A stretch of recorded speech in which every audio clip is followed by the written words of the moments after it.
listening to Cowboy Logic with Jason Forby, a message of grace and hope. Everybody's good? This is just extra. Norma, you was talking about joy. You know, I heard that verse broke down one time. I forget who it was, but they talked about the joy of the Lord is my strength. You guys have heard that, right? The joy of the Lord is my strength. And it's almost like my old religious way of thinking would think about, well, if I can somehow muster up joy, then somehow God would give me strength because I did that, right? But I heard it broke down a different way, a way I like a whole lot better. It is the verse, you know, we lose a lot translated into English, but you can break down the whole verse, and here's Jason's version, the way it comes out of my head of the way I heard it. When you realize that you're the joy of the Lord, that gives you strength. You got it? When you realize that you're giving Him joy, you know, you felt it, like, right, when they were playing. You guys understand, or I don't even know what to label it really, but what you feel when these guys are going to town, what you're feeling is what God's feeling.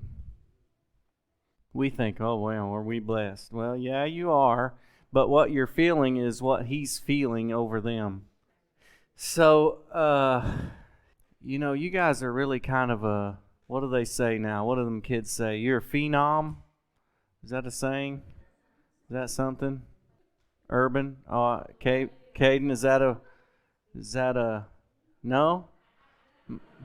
Well, maybe I just made it up, but so you guys are like something else, because I see you guys I never seen anything like you guys. So much love, just the presence of love that there's no stuff, like there's no judgmental stuff, no critical stuff, no, it's just like love. I never seen a people come together that are just so generous and just genuinely want the best for other people, and almost with your nose to the ground looking for somewhere to make somebody's life better and bless people and take the load off for people and get people healed and just love people. It's something.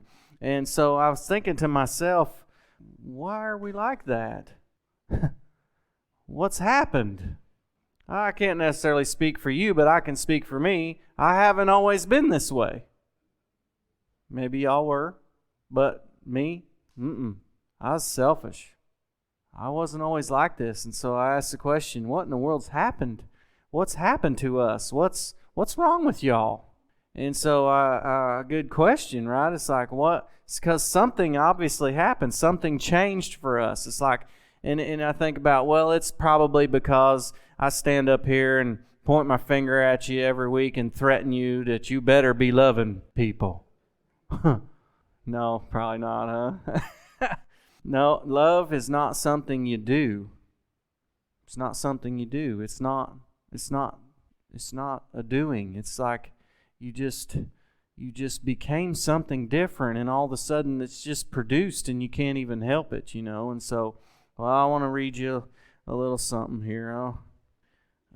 This is I've read this before. It's just so good, and it's like there's certain laws of the kingdom. You know, any form of government has some laws, and there's laws of the kingdom. Like I could say and explain it like in the natural, just in the earth, the natural physical stuff. There's like law of gravity, right? If I was to drop this phone, it's going to hit the ground. It's a law. It will happen every single time.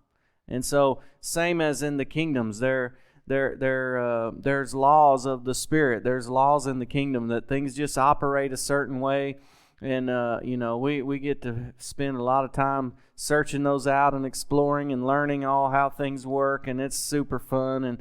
And so one of the things that I've found is a law. I'm not even sure what to name it. Maybe somebody smarter than me knows what to even call it. But there's this law of you're becoming like. There's a power to transform. There's a power to change.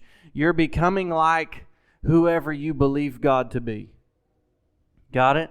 You're becoming Okay, I could say it like this. You're becoming like, you're being changed into and transformed into whatever God you worship. Right? And so I'll say, whatever you believe about Him is what you're becoming. Right or wrong.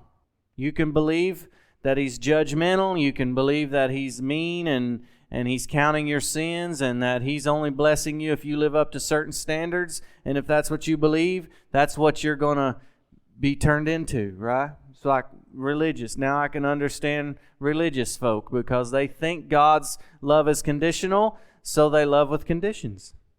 Simple enough. So we're being transformed into who we believe He is. And so what's changed in us is now we've somehow discovered the truth of His love is unconditional. There's absolutely zero conditions attached. Love does not take into account a wrong suffered. Love covers a multitude of sins. Our failures and our blindness and our ignorance has been cast into the sea of forgetfulness and never to be returned as far as the east is from the west. In the terms of the new covenant is, I will never remember sin again. Sin is over and dealt with. God is not a fault finder. God is not, a lot of the stuff that we heard growing up and thought about God. We thought a lot of things about God that you can't find in the life of Jesus. And Jesus is perfect theology. Jesus is the exact representation of who God is. Got it? Let me read. Don't just take Jason's word for it. This is 2 Corinthians 3:18. I'll read a couple. 2 Corinthians 3:18. It says this. This is a Passion Translation. I like this. We can all draw close to Him with the veil removed from our faces. And with no veil, we all become like mirrors who brightly reflect the glory of the Lord Jesus. We are being transfigured into His very image as we move from one brighter level of glory to another. And this glorious transfiguration comes from the Lord, who is the Spirit. Let's try the message. The message is this. Before we get to the spot, Paul's contrasting kind of between the law of Moses and the new covenant, right? He said this, you can go back and read it. Anywhere the law of Moses is read, there remains a veil over the people's face. There's a veil. Anytime the law of Moses is read, old covenant stuff, anytime the old covenant is being put out to the people, there's a veil put over your faces. Paul said it. It's in your book. Whenever, though, they turn to face God as Moses did, God removes the veil, and there they are, face to face. They suddenly recognize that God is a living, personal presence, not a piece of chiseled stone. And when God is personally present, a living spirit, that old constricting legislation is recognized as obsolete. We are free of it, all of us. Nothing between us and God. Our face is shining with the brightness of His face. So we are transfigured, much like the Messiah. Our lives gradually becoming brighter and more beautiful as God enters our lives and we become like Him. Man, this is so good, huh? It's like the more we get a clear vision of who He is and what He's like, it's as if we're looking in a mirror and the power we're just being changed into. Come on, you got it, right? It's like just by seeing Him, by getting a clear vision of who He is and what He's really like, I'm automatically changed, and the power of God is transforming me into just like what it is I see. I think it's important that we see Him clearly, don't you? I mean, I want to see. I want to know You more. It's not that I can ever get more of God. We've already got the maximum amount, but my understanding and my awareness can come alive. It's like the more I see Him, something comes alive inside of me, and it's just changing me. And all of a sudden, I'm loving people now that before. Well, come on, is anybody surprised sometimes at their own self? Like I remember one time I was in a mess. I mean a mess. And all this was happening to me. And it was like blowing my own mind. Anybody wake up and not even recognize themselves? I mean, it's like, what in the world's happening to me? All of a sudden, I want more. Love cares about someone else more than self. It's like, I want people to be blessed. I'll do whatever it takes for somebody to be blessed. I want people to be blessed. Before I'd be like, you made your bed, you lie in it, you Oh, I know none of you guys, right? No, it's like I see God as merciful. I see God as full of grace and mercy, and it's like I see that He's for me and not against me, and that, man, when He looks at you, He has joy, like apple of His eye. It's like, you see what I'm saying? That He's good and wants good for us. And I told the other day, I'm kind of a dog man, you know. I don't tell Rachel, but Winnie really thinks that she's my dog. Oh gosh, I'm still growing. I got a little ornery in me once in a while. But I am a dog man. I train dogs. I come from a heritage of dog men, and so I'm a dog guy. I love dogs and train dogs and work cow dogs and all kinds of stuff. And so I heard one time that's really affected me. I think it was Reverend Null from over there at Goreville. He's gone from us now, but he told a story one time. He gave me this story. And so he was telling about this grandpa had a beagle dog. And it's like one of the favorite things for this grandpa to go out to the farm, and that beagle just jump rabbits up out of the farmyard there, and they'd have a rabbit race. You know, you guys, anybody know what I'm talking about? You jumped to, yeah, I heard them hounds run a beagle or a rabbit.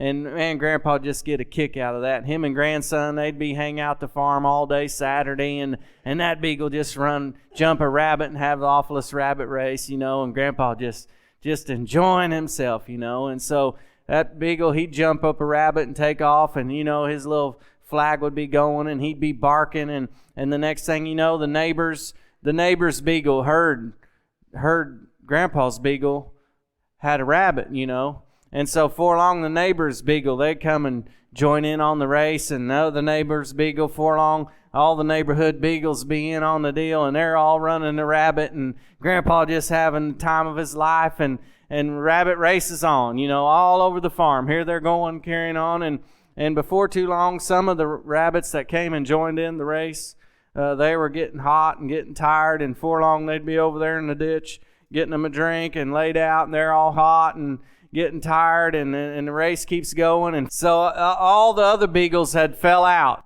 give out, tired and hot. And Grandpa's beagle still running, still after the rabbit. And you think grandson's looking at this and scratching his head, and he's saying, you know, Grandpa's beagle jumped the rabbit first. He's been running the rabbit the longest, and he's the one still going. The others done fell out and got tired and hot and gave up, you know. And he says, Grandpa, why is it that your beagle can run the longest, that your beagle's still going when all the others have give up? And he said, oh, that's easy, son. My beagle saw the rabbit. The others, they just joined the race. They just got involved because that's what beagles do. We run rabbits, you know. But Grandpa's rabbit had a power beagle. Grandpa's beagle saw the rabbit. And when he saw the rabbit, something inside of him came alive. He had power that the others didn't have because something was being produced in him because he was bred to run rabbits. He's a beagle. It's in him to just crave rabbits. I want to run a rabbit. And when he saw the rabbit, something inside of him came alive and just produced a power that outlasted all of the other beagles because all they were doing, come on, that makes me think of myself. A long time, I was in church my whole life, and I joined the race. And I was keeping up. I was waving my flag. Let's go. We're rabbits. Come on, everybody. Let's join the race and get in the race and go. Let's race. We're beagles. Let's run. I'm going to have to come up with a rabbit story. We're beagles, right? Come on. Has anybody ever tried it? You know what I'm talking about? Wear yourself out doing beagle stuff. When all along the whole time, the only secret was to actually get a glimpse of the rabbit. When you get a glimpse of the rabbit, what was created in you, what was bred in you comes alive, and there's a power released that you can't come up with by self-effort and what you can do, or you think you can do all these beagle things and, well, love your neighbors and do all these good things and all this stuff. You be laying in the ditch lapping water for long. I'm just telling you, That's what we're about around here. I just want to see the rabbit. The more I see the rabbit, the more something inside of me comes alive, and the more I'm transformed, and the more power is turned loose, and here we go. Come on, you guys got it? Come on, you see what I'm saying? It's like the more we see God, this would be our prayer. I don't want to join a race. I don't want to, I remember our buddy Dan, he used to say, even if you win the rat race, you're still a rat. I don't want to just join the race. I've tried all that. No good. It's not helping nobody. Nobody's even impressed by all that. It's fake. It's going through the motions. It's no power. It's just looking. It's like having a form of godliness, but not taking advantage of the power that's provided. Come on, you with me? I'm just saying, hey, let's get a look at the rabbit and watch what comes alive inside of us and what it produces, and we just get transformed, and something just happens, and the next thing you know, we're changed. I mean, that's better. There's more. I want to know more, don't you? I want this to be our prayer. Let's just have a prayer of, man, the veils are moved, and I want to see God for who He really is, for who Jesus revealed Him to be, and just the more I see Him and the more I know Him, the more it's like looking in a mirror. I'm changed. I'm just like Him. You're just like Him. Chip off the old block. Everybody's good? I'm just saying, you're chip off the old block, and the more you realize who your dad is, the more you become like Him. The more you're changed by the power of God, not your religious self-will power. Come on, you got it? All these verses that come alive now, when you get this kind of a revelation, you would say, He's the King of Kings. Right? Everybody heard that? He's the King of Kings. He's the King of who? Who's that talking about? He's the Lord of who? Who's that talking about? I'm telling you, you're more than you've ever been told. Religion beats you down, spits you out. You're made in the likeness and the image of God. And we get to go on this journey of saying, you know what, I believed a whole bunch of nonsense about who you are and what you're like, and I don't want that no more. I want you to spend the rest of my life revealing yourself to me. Show me who you are. Show me what you're really like. And as I get a better glimpse of who you are, I'm changed, and I become more like you. Come on, is that too simple? We want it to be harder than that, don't we? It's not. Jesus said this, they'll know that you know me by the way that you love. They'll know that you know me by the way that you love. Please follow and share this message. And for more information, visit srcowboychurch.com.